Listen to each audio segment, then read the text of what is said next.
রিয়ান আর রিমিতা দীর্ঘদিন প্রেম করার পর আজ তাদের সফলতা পেল। আজ তারা বিবাহ বন্ধনে আবদ্ধ হলো। শ্বশুরবাড়িতে এসে রিমিতা একটু ভয়ে ভয়েই আছে, জানে না শ্বশুর শাশুড়িরা কেমন হবে। রিমিতা বেনারসি খুলে একটা হাউস কোট পরে ঘরে বসে আছে। গরমে হাঁপিয়ে গেছে বেচারা। গহনা ভারী শাড়িতে নাজেহাল অবস্থা।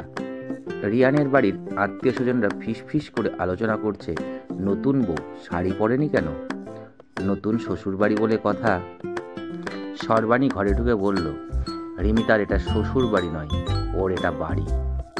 সর্বাণী হলো রিয়ানের মা, মানে রিমিতার শাশুড়ি। আমি ওর মা।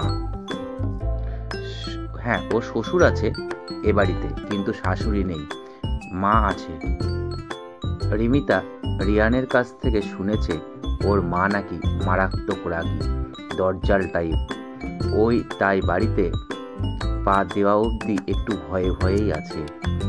অরুণিমাদিও বলে রেখেছে রিয়ানের মাকে একবারে সুযোগ দিবি না, ভদ্রমহিলা বড্ড বেশি সন্দেহবাদী, দরজাল টাইপ। ওর কাছ থেকে ভালোবাসা পাবি না জেনেই রাখ। অরুণিমাদি খুব হেল্প করেছিল বলেই আজ ওদের বিয়েটা হলো। তাই রিয়ানের মাকে দেখলেই ভয়ে ভয়ে রিমিতা বলল, আমি এক্ষুনি শাড়ি পরবো, আসলে গরম করছিল তো বলেই। রিমিতাকে কথাটা শেষ করতে না দিয়েই সর্বাণী বলল, বললাম না এটা তোর বাড়ি, তুই যেভাবে থাকিস সেভাবেই থাকবি, আর মায়ের কাছে যেমনভাবে আবদার করিস তেমনভাবেই করবি। রিমিতা এসে সর্বাণীকে জড়িয়ে ধরে কেঁদে ফেলল, বলল, তবে যে শুনেছিলাম তুমি খুব রাগী।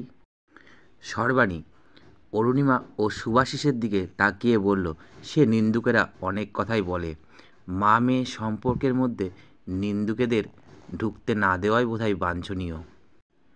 অরুণিমা মুচকি হেসে বলল, sir you are brilliant.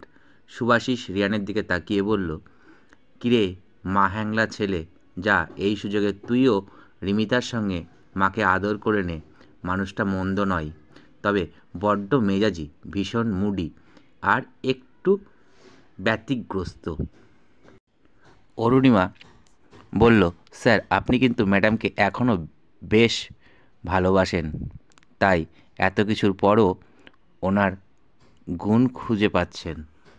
Subhasish হলো রিয়ানের বাবা। সুভাশিস স্যার বললেন, কি আর করব অরুণিমা, সত্যি ওকে সময়টা আমি একটু কমই দিয়েছি জীবনে।